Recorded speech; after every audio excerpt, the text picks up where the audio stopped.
السلام عليكم ورحمة الله وبركاته.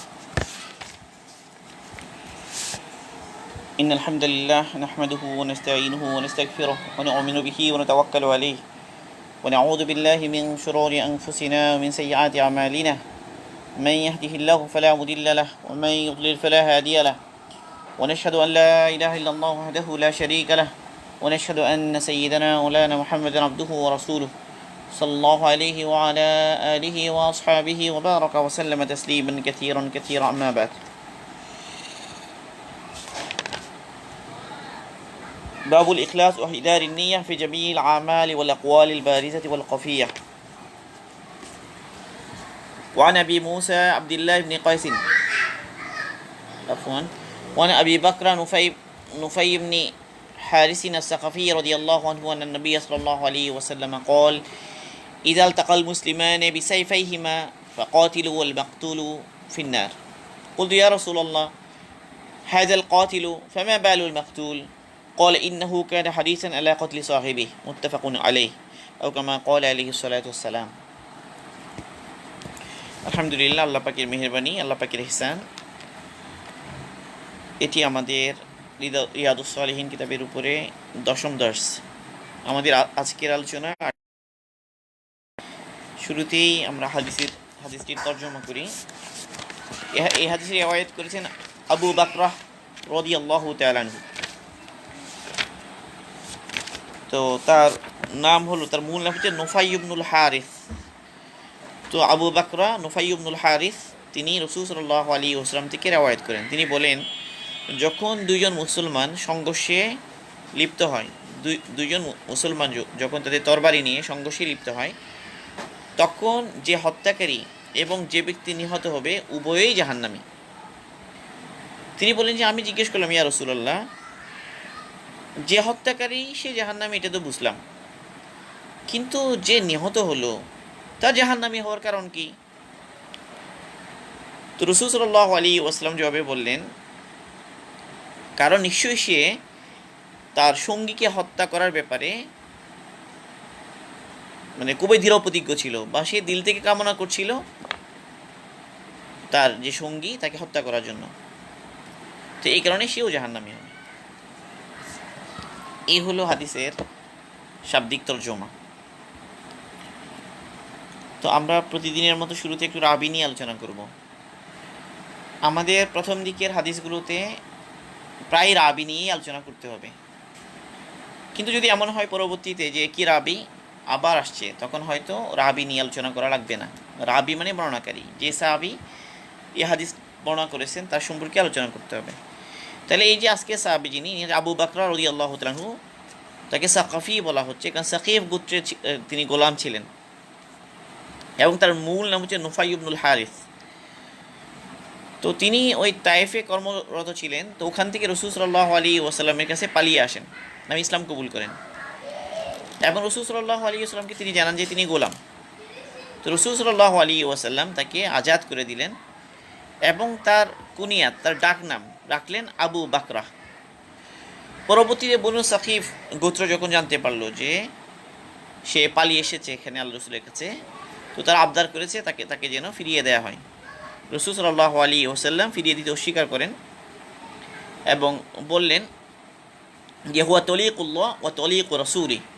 মুসনাদ আহমদে এই কথাটা এসেছে, মানে হলো সে রাসূল সাল্লাল্লাহু আলাইহি ওয়াসাল্লামের তরফ থেকে মুক্তি লাভ করেছে, আল্লাহ পাকের তরফ থেকেও সে মুক্তি লাভ করেছে।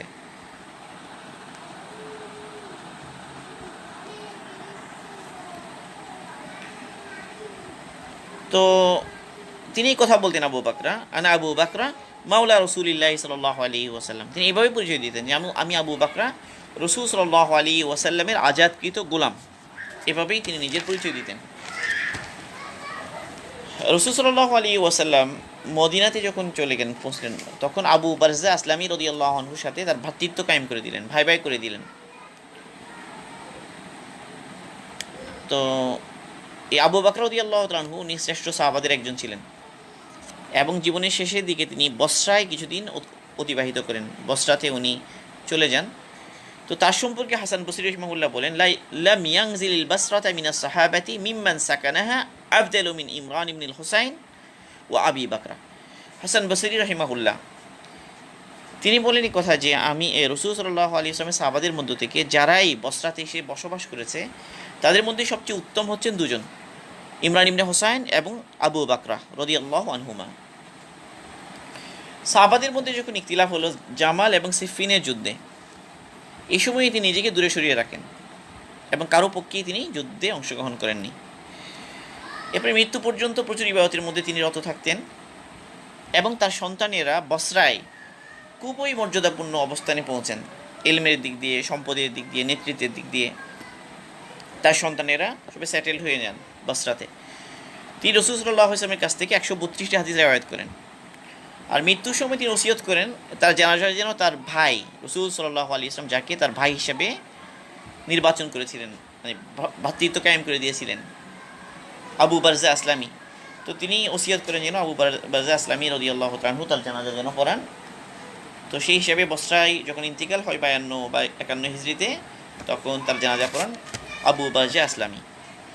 এই হলো আমাদের মোটামুটি এই আলোচনাটা এখানে।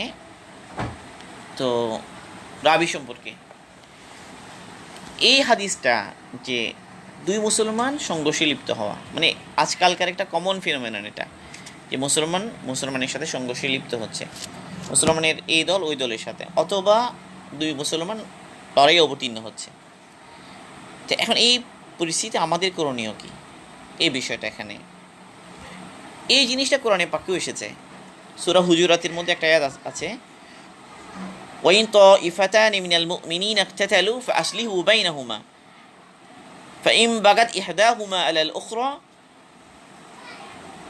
ফাকাতিলু আল্লাতী তাবগী হাত্তা তাফিআ ইলা আমরিল্লাহ ফাইন ফাআত ফাআসলিহু বাইনাহুমা বিল আদল ওয়া আকসিতু ইন্নাল্লাহা ইউহিব্বুল মুকসিতিন।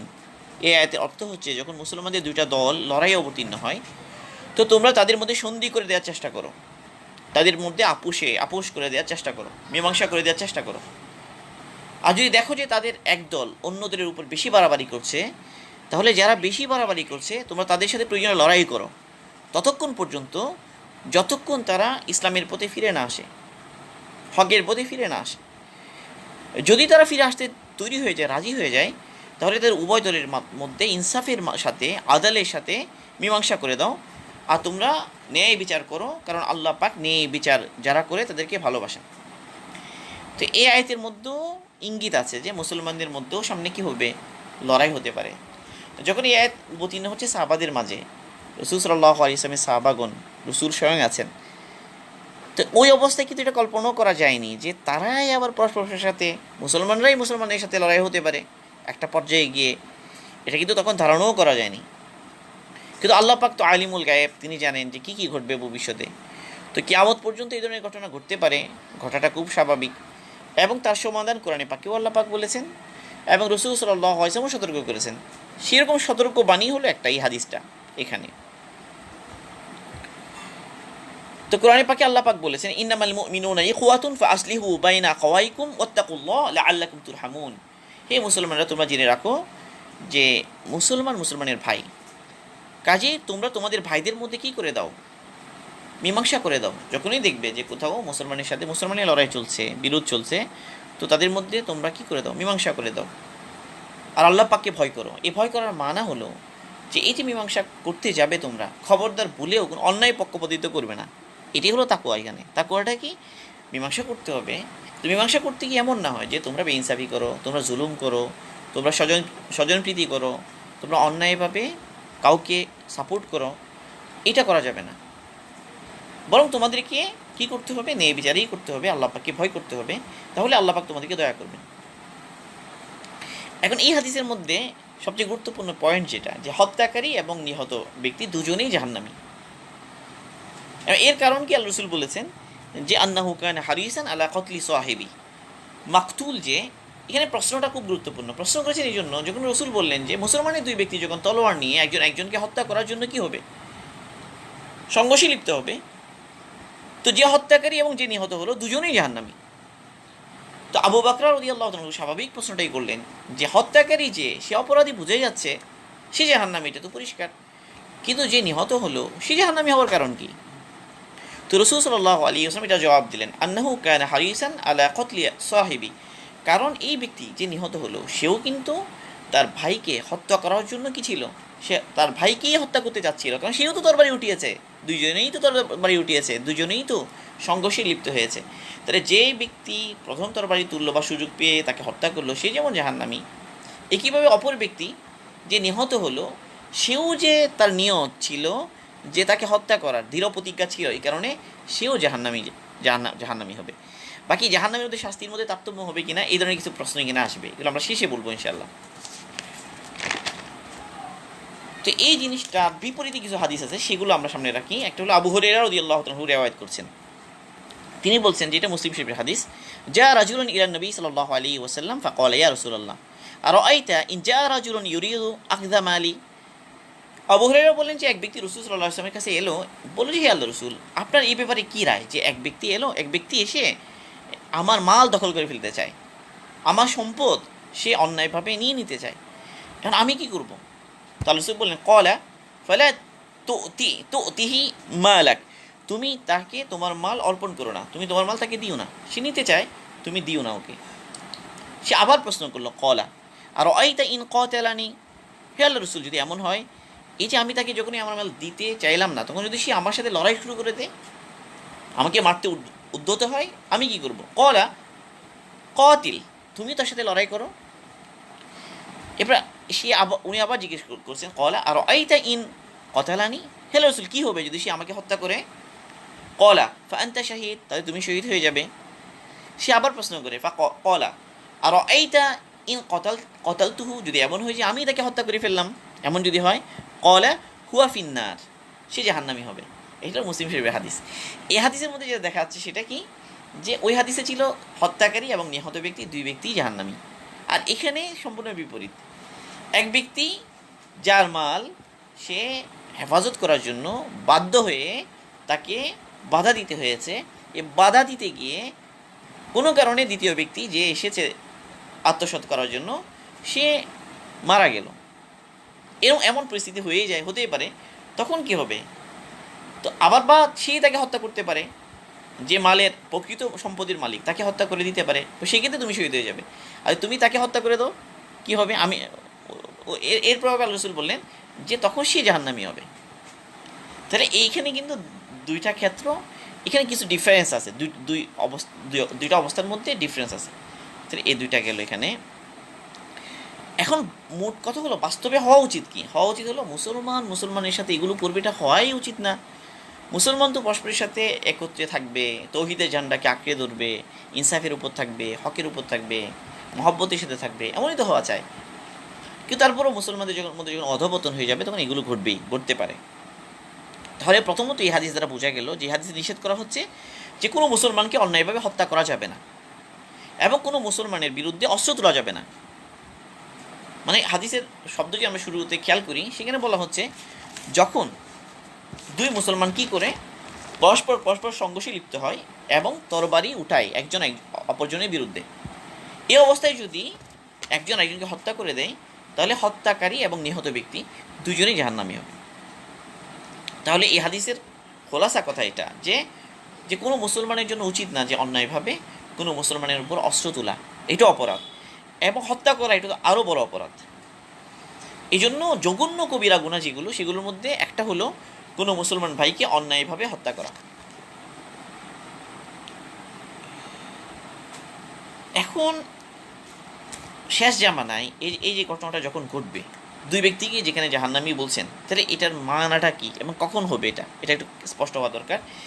এই জন্য ইবনে হাজার আসকালানী রহিমাহুল্লাহ তিনি বলছেন যে বাজ্জার আরেকটা কিতাব হাদিসের, ওখানে এই বর্ণনাটা, এই হাদিসটা ওই কিতাবও এসেছে, সেখানে এই হাদিসটা একটু বিস্তারিত আছে। সেখানে কথাটা এসেছে এভাবে, ইজা তাতালতুম আলা দুনিয়া ফাল কাতিল ওয়াল মাকতুলু ফিন্নার, যখন তোমরা লড়াই করবে, তোমাদের মধ্যে সংঘর্ষ বাঁধবে দুনিয়ার জন্য, দুনিয়ার উদ্দেশ্য, দুজনেই দুনিয়া চায়, দুনিয়ার একটা স্বার্থ, এটাই শুধু, এরকম তখন দুজনেই কি জাহান্নামী। এবং অন্য একটা হাদিস আল্লাহ রাসূল বলেছেন, আরেকটা এটা মুসলিম শরীফের হাদিস, সেখানে রাসূল বলেছেন, লা তাযহাবুদ দুনিয়া হাত্তা তা'তিয়া আলান নাসি জামানুন লা ইয়াদরিল কাতিলু ফীমা কাতালা ওয়ালাল মাকতুলু ফীমা কুতিলা। ফাকিলা কাইফা ইয়াকুনু যালিক ক্বাল আল হারাজু আল কাতিল ওয়াল মাকতুলু ফিন্নার। এটা মুসলিম শরীফের বর্ণনা। সেখানে রাসূল বলছেন যে দুনিয়া ততক্ষণ পর্যন্ত শেষ হবে না যতক্ষণ পর্যন্ত মানুষের উপরে এরকম একটা অবস্থা, এরকম একটা সময় না আসবে যেই সময়ে হত্যাকারী জানবে না সে কেন হত্যা করলো, এবং নিহত ব্যক্তি জানবে না কেন তাকে হত্যা করা হলো। প্রশ্ন হলো যে কাইফা ইয়াকুনু যালিক, রাসূল সাল্লাল্লাহু আলাইহি ওয়াসাল্লামকে প্রশ্ন করা হলো, হে আল্লাহর রাসূল, এমন কিভাবে হবে, এটা কেমনে হবে যে হত্যা করছে অত জানবে না? তো রাসূল বললেন ক্বাল আল হারাজু। আল হারাজ মানে হলো তখন হত্যা ব্যাপক হয়ে যাবে, মানে খুনাখুনি ব্যাপক হয়ে যাবে, তুচ্ছ কারণে সামান্য কারণেই একজন একজনকে হত্যা করবে, এরকম পরিস্থিতি ঘটে যাবে।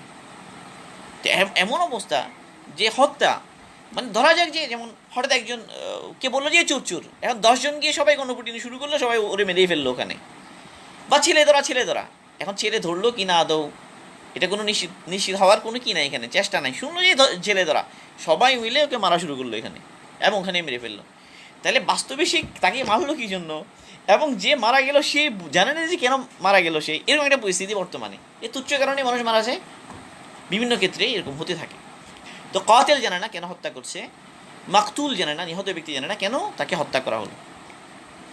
তো এরপর আল্লাহ রাসূল বলেন যে আল কাতিল ওয়াল মাকতুলু ফিন্নার, ওই সময়ের কথা যখন এই ধরনের পরিস্থিতি হবে, মানে বর্তমান সময়টা আসলে এরকম।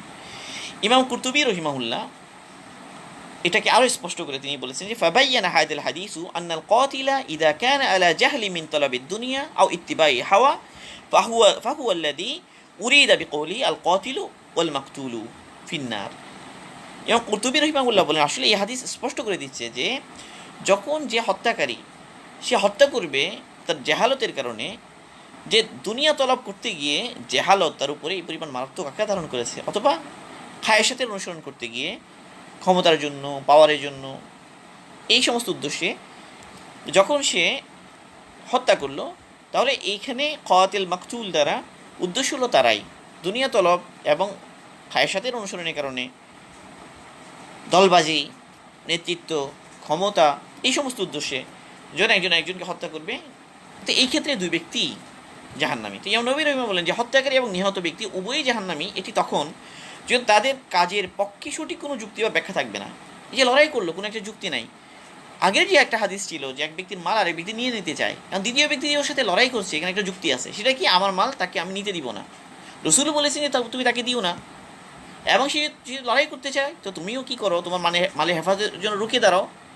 এই পর্যায়ে যদি সে নিহত হয়, বলে সে তো আমাকে হত্যা করে দেয়, তুমি শহীদ, যদি আমি তাকে হত্যা করে ফেলি সে জাহান্নামে যাবে। তো ওখানে কিন্তু একটা সঠিক কারণ আছে, তাহলে সঠিক কারণ যেখানে আছে সেখানে এই বিষয়টা প্রযোজ্য না।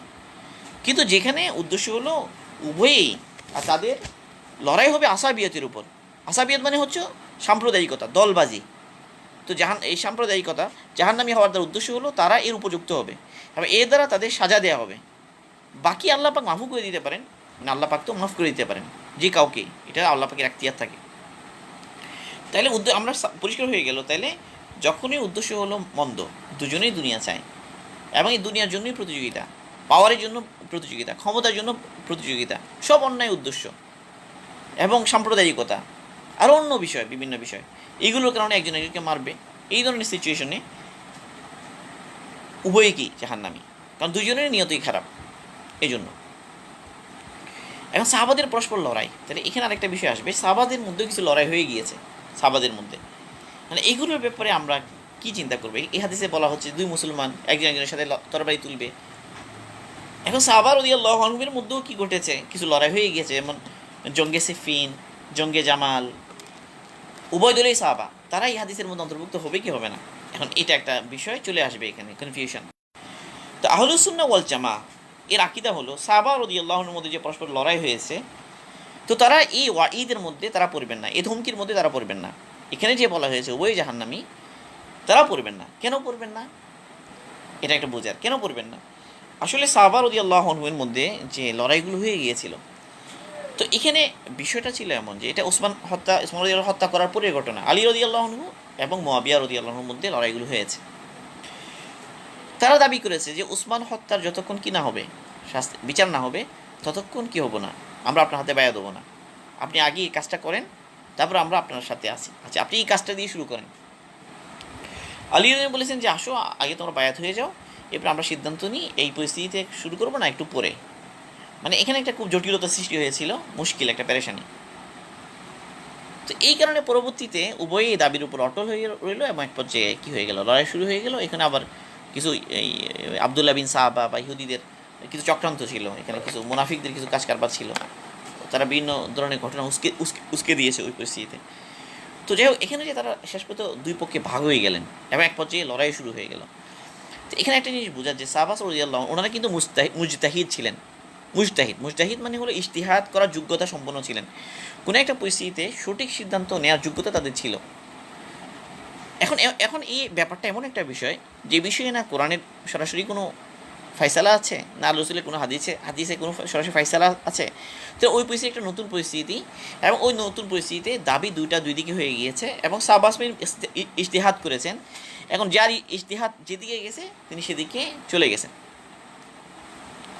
ধরা যাক যে আলীর পক্ষে যারা, তো তাদের ইজতিহাদ হয়তো এটা ছিল যে অন্য দল যারা বায়াত না হয়ে বাড়াবাড়ি করছে, এটা বাড়াবাড়ি, এখন তাদের বিরুদ্ধে লড়াই করে তাদেরকে ফিরিয়ে আনা দরকার, এরপরে তাদেরকে বাধ্য করা দরকার ওনার উপর বায়াত হওয়ার জন্য। ওই কোরআনের আয়াত যদি আমরা খেয়াল করি, যে যেখানে বলা হচ্ছে যে, যেটা প্রথমেই আমরা বলেছি, ওয়াইন তাইফাতানি মিনাল মুমিনিনা ইকতাতালু ফাআসলিহু বাইনাহুমা ফাইন বাগাত ইহদাহুমা আলাল উখরা ফাকাতিলুল লাতী তাগী হাত্তা তাফিয়া ইলা আমরিল্লাহ। মানে যারা আলীর পক্ষে তারা মনে করেছে যে এরা তো বাড়াবাড়ি করছে, তাহলে কোরআনের নির্দেশ হলো যারা বাড়াবাড়ি করছে তাদের সাথে লড়াই করে এদেরকে কোথায় হকের পথে নিয়ে আসো, এরপরে ফয়সালা করে দাও। আর যারা মুআবিয়ার পক্ষে রাদিয়াল্লাহু আনহু, তারা ভেবেছেন এটা যে এখন উসমান হত্যার প্রতিশোধ নেওয়া বা উসমান হত্যার বিচার করা এটাই প্রথম দাবি, এটা আগে হওয়া উচিত। তো ওই পক্ষ যদি রাজি হচ্ছে না, সুতরাং তাদেরকে কি করা উচিত, বাধ্য করে নিয়ে আসা উচিত। তাহলে উভয়ের পক্ষে ইজতিহাদ আছে এবং ইজতিহাদ যার যেটা ইয়াকিন হয়ে গেছে না এটাই ঠিক, অন্য পক্ষের হয়ে গেছে এটাই ঠিক। তো এই অবস্থায় দুই দল দুই দিকে চলে গেছে। এখন কিন্তু একটা জিনিস বোঝা যাচ্ছে, এই সময়ে আরেকটা ঘটনা ঘটেছে। কিছু সাহাবা রাদিয়াল্লাহু আনহুম এমন ছিলেন যে তারা কোনো পক্ষে যাননি। আর কোনো পক্ষে গেলেন না কেন তারা, এখানে একটা বিষয় যে এখন কথা হলো, তারা যারা কিছু সাহাবী স্বল্প সংখ্যক যারা এই পরিস্থিতির সিদ্ধান্ত নিতে পারছিলেন না যে আসলে কোন দিকে যাব, কোনটা হক, কোনটা করা উচিত, দ্বিধাদ্বন্দ্বের মধ্যে। তো তারা একটা হয়রান হয়ে গেছেন এটা চিন্তা করতে করতে, কোনো একটা সিদ্ধান্তে আসতে পারলেন না, সিদ্ধান্ত নিতে পারলেন না কোনটা হক কোনটা বাতিল। পরে তারা কী করলেন, তারা চুপ রইলেন, সরিয়ে পড়লেন একদিকে, ফেতনা থেকে দূরে রইলেন। যেমন আবু বকর রাদিয়াল্লাহু আনহু, তিনি এই হাদিসের রাবিও কিন্তু তিনি ওই দলে, সাদ বিন আবি ওয়াক্কাস রাদিয়াল্লাহু আনহু তিনি ওই দলে, আব্দুল্লাহ ইবনে ওমর রাদিয়াল্লাহু আনহু তিনি ওই দলে, সম্ভবত আবু মুসা আশআরী রাদিয়াল্লাহু আনহু তিনিও ওই দলে। যেগুলো আমরা যে গত কয়েকদিন আলোচনার মধ্যে বারবার আসছিল এই কথাটা, যে ফিতনার সময়ে তিনি নিজেকে সরিয়ে নিয়েছেন। তাহলে ফিতনার সময়ে যখন তারা কোনো একটা সিদ্ধান্তে আসতে পারলেন না যে কোনটা ঠিক, তখন তারা কী করলেন, তারা সাইলেন্ট রইলেন, তারা সরে গেলেন, তারা একদল। এখন অধিকাংশ সাহাবারা কিন্তু যুদ্ধে লিপ্ত হয়ে গিয়েছেন, দুই দলে ভাগ হয়ে গিয়েছেন অধিকাংশ সাহাবা। আর যারা যুদ্ধ করেননি, নিজেদেরকে নিরাপদে সরিয়ে রেখেছেন, তারা কিন্তু অল্প কয়েকজন, তাদের সংখ্যা কম। এই কথাটা বলেছে ইবনে হাজার রহিমাহুল্লাহ। ইবনে হাজার আসকালানী রহিমাহুল্লাহ বলেন যে আসলে যুদ্ধ করেননি এরকম মানুষ খুব অল্প, অধিকাংশ কী করেছেন, দুই দিকে ভাগ হয়ে গিয়েছেন। তাহলে এখন যারা স্থির ছিলেন, কোনো দিকে যাননি, তো তারা মনে করেছেন এটা ফেতনার সময় হুকুম কি ঘরে বসে থাকো, তরবারি ভেঙে ফেলো, এই ধরনের হাদিস আছে। তো তারা এই ধরনের হাদিসের উপর আমল করেছেন। আর বাকিরা মনে করেছেন যে না, ওই কোরআনের আয়াত এটার উপর আমরা আমল করি। মুসলমানের দুই দল যখন যুদ্ধে লিপ্ত হয়ে যায়, তো তোমরা কী করো, যারা বেশি বাড়াবাড়ি করছে তাদেরকে হকের পথে আনার জন্য তাদের প্রয়োজন, তাদের বিরুদ্ধে লড়াই করো, বুঝাও, বুঝতে না চাইলে লড়াই করে নিয়ে আসো, এরপরে তাদের সাথে মধ্যে ইনসাফের সাথে ফয়সালা করে দাও। ইন্নাল্লাহ ইউহিব্বুল মুকসিতিন। তো তারা উভয় দল সাহাবারা যেদিকে হক মনে করেছেন সেদিকে গিয়েছেন। এখন ইজতিহাদ এমন একটা বিষয় যেখানে ভুল এবং শুদ্ধ দুইটারই কী থাকে, অবকাশ থাকে। এই জিনিসটা খুব ভালো করে বুঝতে হবে এই পয়েন্টটা। মানে যে এখন ইজতিহাদ করবে কে, যে যোগ্য মুজতাহিদ যিনি যোগ্যতা রাখেন, তিনি কোনো একটা মাসআলায় ইজতিহাদ করে হয়তো একটা সিদ্ধান্ত তিনি নিলেন, হতে পারে সিদ্ধান্তটা ভুল, অথবা আরেকজন মুজতাহিদ তিনি একই বিষয়ে সিদ্ধান্ত নিলেন, তারটা শুদ্ধ। এখন কিন্তু যারা ইজতিহাদের যোগ্য তারা কিন্তু উভয়েই নেকি পাবেন। যার ভুল হবে তিনি সিঙ্গেল নেকি পাবেন, যার শুদ্ধ হবে তিনি ডাবল নেকি পাবেন। আর তারা যেহেতু মুজতাহিদ, তাদের কিছু কি থাকবে, মোকাল্লিদ থাকবে, কিছু অনুসারী তাদেরকে অনুসরণ করবে। যারা অনুসরণ করবে তাদের জন্য এই উভয় মতের উপরেই আমল করা কি হবে, জায়েজ হবে। কেন? শুদ্ধ কোনটা ভুল কোনটা এটা দুনিয়াতে আর ফায়সালা হওয়া সম্ভব না, কারণ এটার পক্ষে কোরআনে কোনো আয়াত নাই, এটার পক্ষে কোনো হাদিস একদম নাই। এই কারণেই এই কি হয়ে গেছে, এক ইখতিলাফ হয়ে ইজতিহাদের প্রয়োজন পড়েছে। ক্লিয়ার কাট লাগে না, যেখানে ক্লিয়ার কাট থাকে না, পরিস্থিতি নতুন হয়, নতুন পরিস্থিতি হয়, নতুন হালত হয়, সেখানে ইজতিহাদ প্রয়োজন হয়। তো এই ইজতিহাদি মাসালার মধ্যে, মুস্তাহাদ ফি মাসালার মধ্যে ইমাম দুইজনেই ফয়সালা দিলেন দুইটা পরস্পর বিপরীত। তো দুই বিপরীত জিনিস কখনো একসাথে শুদ্ধ হয় না, একটা শুদ্ধ হয় একটা ভুল হয়। বাকি ফয়সালা দুনিয়াতে হওয়া সম্ভব না, কারণ আর কোনো কি নাই, কোনো ফয়সালা আসবে না এ ব্যাপারে। তাহলে এই ক্ষেত্রে আল্লাহ পাক তো জানেন কে শুদ্ধ কে ভুল। তো আল্লাহ পাক যিনি শুদ্ধ মতে পৌঁছতে পেরেছেন তাকে আল্লাহ পাক ডবল নেকি দিবেন, আর যিনি ভুল সিদ্ধান্তে উপনীত হয়েছেন তাকে সিঙ্গেল নেকি দিবেন। এবং উভয় মতের উপরে আমল করা জায়েজ, এবং উভয় তাকলিদ করবে, তারা সবাই এই আমলটা করে এই মতের উপর থেকে তারা হকের উপরই আছে ধরা হবে। এই হলো বিষয়টা। তাইলে ইজতিহাদ কি তো বিষয়, এই বিষয়টা ভুল হলেও কি আছে, এখানে নেকি আছে। তো সাহাবাদের ব্যাপারে আমাদের ধারণা, আমরা আহলুস সুন্নাহ, সাহাবারা প্রত্যেকেই হকের উপর ছিলেন। তাদের অবশ্য দুনিয়া ছিল না, মাল ছিল না, ক্ষমতা ছিল না, মোটেই না। তারা ক্ষমতার জন্য, মালের জন্য, কর্তৃত্বের জন্য, তারা হকের জন্যই করেছেন, এই ব্যাপারে কোনো সন্দেহ নেই। সুতরাং আমরা তাদের সবার ব্যাপারে আমাদের ধারণা ভালো রাখবো এবং তাদের সবাইকে হকপন্থী মনে রাখবো। তাদের ব্যাপারে আমরা আমাদের দিলের মধ্যে কোনো ময়লা আনবো না। কোরআনে পাকে দোয়া আল্লাহ পাক শিখিয়েছেন এই ব্যাপারে, রব্বানা ইগফির লানা ওয়া লিইখওয়ানিনাল্লাযীনা ওয়া লা তাজআল। নেটওয়ার্কে খুব ডিস্টার্ব হচ্ছে আজকে, দেখা গেল আমাদের আলোচনা যে তাহলে মোটামুটি কথা হলো এটা যে মুজতাহাদ ফি বিষয়ে দুই মতের উপরে আমল করা যায়। তো সাহাবাসমিন উভয়ই মুজতাহিদ, এই কারণে উভয় দলে হকের উপরে গেল। বাকি আহলুস সুন্নাহ ওয়াল জামাআহ রায় হলো এই ক্ষেত্রে আলী রাদিয়াল্লাহু আনহুর মত যেটা, এটাই ছিল কি অধিক শুদ্ধ মত, ওনারটাই এটা বলা হয় আর কি। আলী রাদিয়াল্লাহু আনহু যে সঠিক মত ওনারটাই, এটা বলা হয়, ওনার রায়টা। যাই হোক, এখন একটা বিষয়, তাহলে সামনে তো অনেক লড়াই হবে বা এই ধরনের পরিস্থিতি হয়ে যায়, মুসলমানদের মধ্যে ইখতিলাফ হয়ে যায়। এই ইখতিলাফ এই সময় আমরা কি করব, আমাদের কি করা উচিত? ইমাম তাবারি রহিমাহুল্লাহ এই ব্যাপারে একটা সুন্দর কথা বলেছেন। তিনি বলেছেন, যদি মুসলমানদের মাঝে সংগঠিত সমস্ত ইখতিলাফের সময় যদি পালিয়ে বেড়ানো, তরবারি ভেঙে ফেলো, সরে যাও, চুপ থাকো, এটাই যদি ওয়াজিব হয়, তাহলে কি হবে? তাহলে হক কখনো কায়েম হবে না, বাতিল কখনো দমন হবে না। বরং যারা ফাসেক ফুজ্জার, তারা এই সুযোগ পেয়ে যাবে যে তারা নিজেরা হারামের মধ্যে লিপ্ত হবে, রক্তপাত ঘটাবে, মাল আত্মসাৎ করবে, আর মুসলমানদের এই কথা বলে ফিরিয়ে রাখবে যে দেখো এটা তো ফিতনা, আর ফিতনার সময় লড়াই করা নিষেধ, তাই না? এইভাবে তারা মুসলমানদেরকে হক থেকে ফিরিয়ে রাখবে, আর নিজেরা জুলুম অন্যায় করবে, নিজের ইচ্ছে মতো যা করা তাই করবে। যদি বলা হয় যে না, ফিতনা যখনই হয়ে যাবে, যখন ইখতিলাফ হয়ে যাবে, বাস তুমি কোনো দিকে যেও না, একদিকে চুপ মেরে থাকো। সাহাবাদের আমল দ্বারা আমরা বুঝলাম যে কারা চুপ রয়েছেন, যাদের মধ্যে ইজতিহাদের যোগ্যতা ছিল কিন্তু কোনো সিদ্ধান্তে আসতে পারেননি, কোনটা হক এটা শিওর হয়ে যেতে পারেননি। এই কারণে তাদের কাছে আলী হকের উপরে না মুয়াবিয়া হকের উপরে রাদিয়াল্লাহু তাআলা আনহুমা, এটা তারা নিশ্চিত হতে পারেননি। এই কারণে তারা সুকুত এখতিয়ার করেছেন, চুপ ছিলেন, ফিতনা থেকে সরিয়ে রেখেছেন।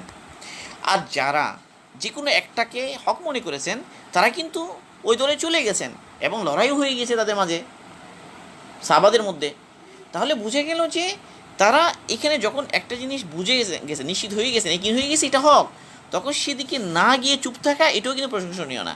এবং সাহাবাদের আমল দ্বারা বোঝা গেল যে অধিকাংশই কী করেছেন, দলবদ্ধ হয়েছেন কিন্তু আলটিমেটলি, কিন্তু তারা সাহাবা ছিলেন, তারা হকের উপর ছিলেন। কিন্তু পরবর্তীতে যত ঘটনা ঘটবে এই ধরনের, মুসলমানদের মধ্যে সংঘর্ষ হলেও, ইখতিলাফ হলেও, তো এখানে তো উভয় পক্ষই হক এটা কখনো হবে না, হক এবং বাতিল উভয় পক্ষেই থাকবে। এখন এই অবস্থায় আমাদের করণীয় কী? তাইলে যখনই এরকম হয়ে যাবে যে আমাদের কাছে যাচাই বাছাই করার জন্য কিছু প্যারামিটার আমাদের কাছে আছে এবং সেটা দেখে সেটা বুঝলে এখন হকের পক্ষেই থাকতে হবে। সেখানে এই কথা বলার সুযোগ নেই যে এখন ফিতনা ইখতিলাফ কী করো, এখন ফিতনার সময় চুপ থাকো, কোনো দিকে বলিও না, এদিকেও না সেদিকেও না, চুপ থাকো। এটা কিন্তু কি না, সঠিক উসলুব না বা সঠিক আমল না। বরং সঠিক আমল হলো হক কোনটা এটা নির্ণয় করা। নিজের মধ্যে যদি যোগ্যতা না থাকে, তো যারা যোগ্য তাদের শরণাপন্ন হওয়া। উলামা ইকরাম যারা বড়, তারা কি বলছেন তারা কোনটাকে হক বলছেন, কোনটাকে বাতিল বলছেন। তো আমাদের কাছে হবে যারা আসলেই জ্ঞানী তারা। অনেক সময় হয় কি যে কিছু মানুষ হক বুঝে যে আসলে হক ওইটা, কিন্তু নিজের কোনো স্বার্থ থাকে, গরজ থাকে, এই জন্য হকের দিকে যায় না, এবং নিজে তো হকের দিকে যায় না, নিজের অনুসারীদেরকেও বাতিলের মধ্যে রেখে দেয়। তো এই ব্যক্তি যে বাতিলকে এখতিয়ার করলো, এটা সম্পূর্ণ তার দুনিয়াবী গরজের কারণে। তাহলে এই ব্যক্তি এই পয়েন্টে অনুসরণযোগ্য হবে না। তার একটা গরজ আছে, উদ্দেশ্য আছে, নিয়ত খারাপ, এই জন্য সে হক জেনেও হকের পক্ষে আসছে না। তাহলে আমাদের জন্য জরুরি হবে এখানে যে যারা আসলেই হক বুঝেন, উলামা, বুজুর্গানে দিন, তারা কি বলেন তাদের কাছে যাওয়া। নিজে একটা সিদ্ধান্ত নিয়ে ফেললাম এরকম না, এটা খুব গুরুত্বপূর্ণ। তো এটা এতটুকু আমরা বললাম। আরেকটা বিষয় হলো যে আর যদি আমরা কি বলি যে কোনো ফেতনার সময় আমরা বলি যে আমরা চুপ থাকি এখন, তাহলে হবে কি যারা মানে ফাসেক ফুজ্জার, তারা কিন্তু সুবিধা নিয়ে তারা হককে আরও বেশি নষ্ট করবে, অন্যায়কে আরও বেশি প্রসার ঘটাবে। তো এই হাদিস সময় খোলাসা কথা কি তাহলে, যে যা আমাদের উপরে গেল, হত্যাকারী এবং নিহত ব্যক্তি দুজনেই জাহান্নামী। এই ব্যাপারে ইমাম খাত্তাবী রহিমাহুল্লাহ তিনি এবারে বলেন, লিমান কাতালা আলা আলা আদাওয়াতিন দুনিয়া হুইয়াতিন, তিনি বলেন যে যারা লড়াই করবে দুনিয়াবী শত্রুতার কারণে, তারাই দুনিয়াবী শত্রুতার কারণে একটা লড়াই, গ্রামে গ্রামে লড়াই, কোনো কিছু না, খালি তাদের মধ্যে বিরোধ আছে বলে লড়াই, পরিবারে পরিবারে লড়াই, কেন আগে থেকে একটা বিরোধ আছে এই জন্য। এবার জেলায় জেলায়, থানায় থানায়, আল্লাহ মাফ করে এগুলো, দেশে দেশে, দলে দলে বিরোধ, এভাবে বিভিন্ন দল, বিভিন্ন ফেরকা। তো আগেই ফেরকাতে তারা কি হয়ে গেছে, আবদ্ধ হয়ে আছে। এখন দলবাজি টিকিয়ে রাখার জন্য, নিজেদের প্রাধান্য বিস্তারের জন্য লড়াই করছে, এবং লড়াই করতে গিয়ে মারা যাচ্ছে। তাহলে এরা সবাই ওই দল যারা হত্যাকারী এবং নিহত ব্যক্তি দুই দলেই কি জাহান্নামী, কারণ তাদের এই কাজটা তো সহিই না, একদম গলত। আর যারা ও আম্মা মান কাতালা আহলাল বাগি আও দাফা সাইলা ফাকুতিলা, আর যদি এরকম হয় যে কিছু মানুষ যারা আসলে প্রকৃত বাড়াবাড়ি করছে, অন্যায় করছে, তাদেরকে ফিরিয়ে আনার জন্য হকের দিকে লড়াই করে এই অবস্থায় তারা নিহত হয়, তাহলে ফালা ইয়াদখুলু ফি হাযাল ওয়াঈদ, তো তারা এই ধমকির মধ্যে ঢুকবে না যে তারাও জাহান্নামী হবে, যেহেতু তারা নিহত হয়েছে, তারা এই ধমকির মধ্যে কী হবে না, ঢুকবে না। লিআন্নাহু মাযুনুন লাহু ফিল কিতালি শারআন, কারণ তাকে তো সে তো অনুমতিপ্রাপ্ত, যে শারআন শরীয়ত অনুমতি দিয়েছে এই ধরনের পরিস্থিতিতে লড়াই করার হকের পক্ষে, যেখানে অনুমতি আছে সেখানে হকের পক্ষে লড়াই করতে গিয়ে যদি সে কী হয়, নিহতও হয়, কী হবে না, গুনাহগার হবে না, বরং তার নিয়তের কারণে সে নেকি পাবে। তো এখানে মূল খোলাসা কথা হলো যে আরেকটা বিষয়, আচ্ছা এখানে আরেকটা বিষয় যে যারা নিহত হলো সে তো আসলে কী করতে পারেনি, অন্যকে হত্যা করতে পারেনি, নিয়ত ছিল হত্যা করার, কিন্তু হত্যা তো করেনি, তারপর জাহান্নামী হবে কেন, এখানে একটা প্রশ্ন রয়ে গেছে। তো এটার উত্তরে বুঝতে হবে যে ইচ্ছা, যেটা যে মানুষ ইচ্ছে করলো, ইচ্ছার 5 স্তর আছে। এক স্তরে বলা হয় হাজেস, আরেক স্তরে বলা হয় খাতের, আরেক স্তরকে বলা হয় হাদিসুন নফস, আরেকটাকে বলে হাম, আরেকটা বলে আজম। সবগুলো আমি বর্ণনা করছি না। হাজেস হলো যে মানুষের মনের মধ্যে মাঝে মাঝে কোনো একটা কাজ করার ইচ্ছে উদয় হয়, এই কাজটা করি বা এটা না, মানে মনের মধ্যে অসহাসা আসে, মানে খুবই হালকাভাবে দুর্বলভাবে আসে, যেটা যে কোনো একটা কাজ করার কথা আসে, বা কোনো একটা কাজ না করার কথা আসে, কোনো একটা গুনাহ করার জন্য একটা হালকা মৃদু ইচ্ছা আসে, বা কোনো একটা সওয়াবের কাজ করার জন্য মৃদু একটা ইচ্ছা আসে, এটাকে হাজেস বলা হয়। এটা আরেকটু যখন প্রবল হয় এটাকে খাতের বলা হয়। এটা এই পর্যায়গুলোর উপর তার নিজের কোনো দখল নাই, কিন্তু অটোমেটিকলি আসে, অটোমেটিকলি চলে যায়, সে ইচ্ছে করে করছে, ইচ্ছা এরকম না, বরং একটা মনের মধ্যে আসছে, হঠাৎ আসছে একটা, আবার চলে গেছে, এরকম বিষয়। এখন হাদিসুন নফস বলা হবে যখন একটা কাজ করার একটা ইচ্ছা আসলো এরকম, এখন সে কনফিউশনে করবে কি করবে না, করবে কি করবে না, করবে কি করবে না, এই অবস্থায় আছে। এক দিলে বলে যে করি, আবার আরেক দিলে বলে যে করি করবো না, এটাকে বলে হাদিসুন নফস। এই স্তরের নাম হলো হাদিসুন নফস।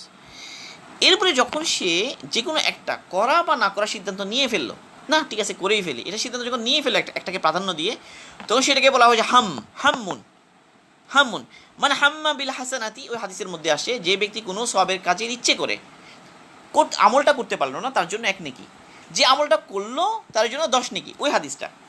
আর যে এই ধরনের ইচ্ছে করেছে গুনাহ করার ব্যাপারে কিন্তু করলো না, ইচ্ছে করার ব্যাপারে কি হবে না, গুনাহ লেখা হবে না, আর যদি করে তাহলে একটা গুনাহ লেখা হবে, ওই হাদিসটা। তাহলে এই হাম্মুন কখন, যখন এই মনের মধ্যে এসেছিল ওয়াসওয়াসা বা ইচ্ছা, বিন্দু বিন্দু ছিল, অল্প অল্প আস্তে আস্তে বড় হয়েছে, এক পর্যায়ে মন কী ছিল, দ্বিধাদ্বন্দ্বের মধ্যে ছিল, করবে কি করবো না, এক পর্যায়ে সিদ্ধান্ত নিয়ে ফেলো যে করবো। এই করবো যখন করেছে, যদি নেকি হয় নেকি পাবে, গুনাহ যদি হয় নেকি পাবে না। আরেকটা হলো যে কেবল ইচ্ছে করেছে এতটুকু না, এবং এটা একদম দৃঢ় সংকল্প করে ফেলেছে যে করবই, প্রস্তুতি নিয়ে ফেলেছে, করবই। এই স্টেজ যখন চলে গেল এটাকে বলে আজম। যে আজম করে ফেলে মানুষ কোনো ব্যাপারে, যে গুনাহ হয়, তো গুনার মধ্যে দৃঢ় সংকল্প এসে গেছে, তাহলে গুনাহ লেখা হয়ে যাবে। এই আজমের জন্য গুনাহ লেখা হবে। এখন যদি ওই কাজটা করে, তাহলে তাকে আজমের গুণও লেখা হবে, কাজটা করারও গুণা লেখা হবে।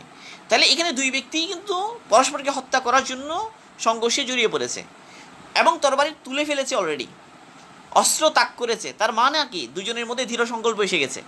এই দৃঢ় সংকল্প আসার কারণে দুজনেই গুনাহগার এবং দুজনেই জাহান্নামী। বাকি যে হত্যা করেছে তার জন্য ডবল নেকি, তার মধ্যে দুইটা গুনাহ পাওয়া গেল, একটা হলো আজমের গুনাহ আর একটা হলো হত্যার গুনাহ। আর এবার যে হত্যা করতে পারেনি, হত্যার গুণাটা আপাতত তার মধ্যে নাই, তো আজম যে করেছে এই কারণে কি হবে, তার গুনাহ হবে। এবং এই উভয়টারই শাস্তি হলো জাহান্নামী হবে। বাকি জাহান্নামের মধ্যে আযাবের মধ্যে কি হবে, স্তর ভিন্ন হবে।